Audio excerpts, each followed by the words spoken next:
পুষ্পা টুকে হাউসফুলেও বিট করেছে আমার করো, ইয়াস। দেবদা খাদান দিয়ে পুষ্পা টুকে হাউসফুলেও বিট করেছে। ইয়েস বন্ধুরা, খাদান দিয়ে দেবদা পুষ্পা টুকেও হাউসফুলে বিট করেছে, এটা আমি বলছি না, দেবদা নিজে বলছে। তো শোনো, এই খবরটা না করলে ভাই আমি আমি কী করছি, কেন করছি ভাই, এটা তো বলা উচিত। প্রজেক্টটা রুমে গেছিলো দাদা, তো এক্ষুনি মানে দেব এন্টারটেনমেন্ট ভেঞ্চার্সের পক্ষ থেকেও এটাকে মানে রিপোস্ট করা হলো আর কি ইনস্টাগ্রামে। এটা জাস্ট শোনো প্রথমে, এটা শুনলে তোমার খুব ভালো লাগবে আর কি, আমার আমার মনে হয় যে এটা শুনলে তোমার খুব ভালো লাগবে। দারুণ দুর্দান্ত একটা বিষয় আর কি বলা যেতে পারে। এটা এক্ষুনি দেব এন্টারটেনমেন্ট ভেঞ্চার্স থেকে রিপোস্ট করা হয়েছে। দেখো তোমাদেরকে দেখাই, এটা একটা দারুণ মোমেন্ট। কোথাও গিয়ে দাদা প্রজেকশন রুম থেকে দেখছে, এই যে ও, এটা তো মেনলি যেটা বলার, হ্যাঁ তার আগে প্রজেকশন রুম থেকে ছবি দেখছে। এইগুলো প্রজেক্টর ছিল, এখন তো ডিজিটাল হয়ে গেছে প্রজেক্টর, আজই শেষ হয়ে গেছে। নবীনাতে যখন আমাদের সিনেমা লাগতো, নবীনার প্রজেকশন ছিল, প্রজেকশন থেকে আমরা দেখতাম বা নবীনের অফিস থেকে দেখা যেত। সিঙ্গেল স্ক্রিন বাঁচানোর জন্য আজকে এখানে তোমার সেই লড়াই, সেইখানে দাঁড়িয়ে দেখা, এটা আলাদা অনুভূতি। ফলো করুন আনন্দবাজার। আচ্ছা, এবার কিন্তু তোমাদেরকে দেখাতে চলেছে Pushpa two record beat. Yes, চলো। পুষ্পাতে দুটো সাহস রয়েছে এবং তারপরে খাদানে হাইয়েস্ট ক্যাপাসিটি হল কলকাতার মধ্যে, পশ্চিমবঙ্গের মধ্যে 1270টা সিট।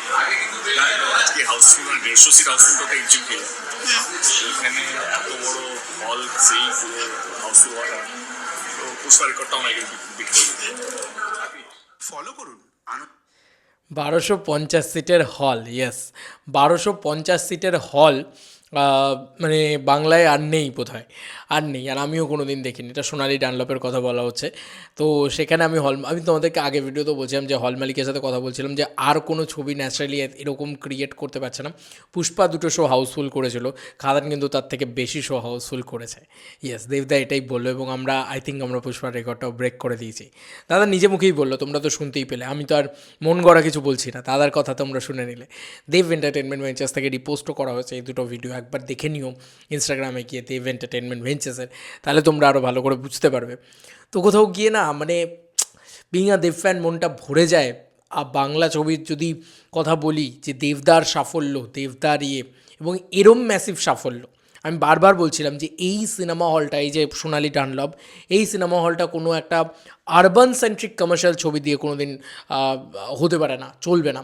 বহুরূপী না একটা আরবান সেন্ট্রিক কমার্শিয়াল ফিল্ম, যার ভিতরে কিশোরীর মতন গান নেই, যার ভিতরে মস্তি নেই, যার ভিতরে সুপারস্টার নেই, যার ভিতরে মানে কী বলবো, মাস অবতার নেই, মাস নেই, মাস মানে যেটাকে বলে একদম ধা ধা ধামাকা নেই, বুঝলে তো। তো একটা মাস ছবি যে কী করতে পারে সেটা আমরা খাদানের মারফত পরিচয় পেলাম।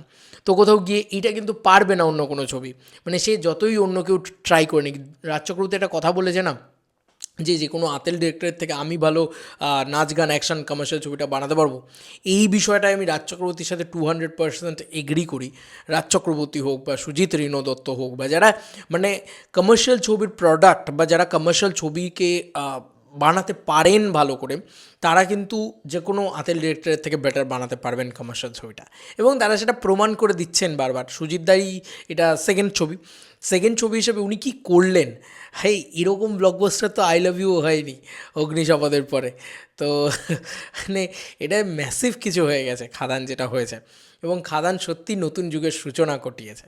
রঘু ডাকাত সাম এক্সটেন্ড লেভেল আরও বড় লেভেলে নিয়ে যাক, খাদান টু আরও বড় লেভেলে নিয়ে যাক সেই পুরো জার্নিটাকে, এবং আমার বিশ্বাস যে প্রজাপতি টুও এখানে বড় ভূমিকা পালন করবে। এবং সিকুয়েলেরও যদি হিস্ট্রি দেখি, দেবদার জীবনে বোধহয় সিকুয়েল সব থেকে বেশি আছে, মানে নাম ভূমিকায় সিকুয়েলও যদি বলি, চ্যালেঞ্জ টু, পাগলু টু ইত্যাদি, এগুলো যদি বলি, সব থেকে বেশি বোধহয় দেবদার জীবনেই রয়েছে এগুলো। যাই হোক, তোমাদের আর কি মতামত এই ভিডিওটাকে নিয়ে জানিও কমেন্ট সেকশনে। পুষ্পা টু এর রেকর্ড বিট করা মুখের কথা না, 1270 সিটের সিঙ্গেল স্ক্রিন মানে সেখানটা হাউসফুল করা মুখের কথা না, যেখানে 150 সিটের সিঙ্গেল স্ক্রিন হাউসফুল করতে মানে জাস্ট ফেটে যাচ্ছে। তো সেইখানে দাঁড়িয়ে, এবং সেখানে আরও একটা বক্তব্য, যে এই যে প্রজেক্টটার রুম থেকে দাদার নিজের সিনেমা নিজের দেখা, এটাও দাদার কাছে নস্টালজিয়া, কারণ অনেক দিন দাদা এই ধরনের জিনিসপত্র করেনি। কেন করেনি তোমরা বুঝতেই পারছো, যে হ্যাঁ সেই ক্রেজনেস বা সেই ক্রেজি অডিয়েন্সটা তো পাইনি, যেন সবাই শান্ত মতন সিনেমা দেখবে আবার হল থেকে বেরিয়ে আসবে। এখানে হচ্ছে এক একটা মোমেন্টে, হাই মোমেন্টে লোকে চিৎকার করছে, হাততালি দিচ্ছে, সিটি দিচ্ছে। আমি তো একা বলছি না, 1 মাস 1.5 মাস বাদেও লোকের হলের রিয়াকশন তো আমি তোমাদেরকে দেখিয়েছি। 1 মাস বাদে যে হলের কী অবস্থা, এই সোনালিরই তো রেসপন্স আমার চ্যানেলেই রয়েছে, তোমরা তো দেখেছো।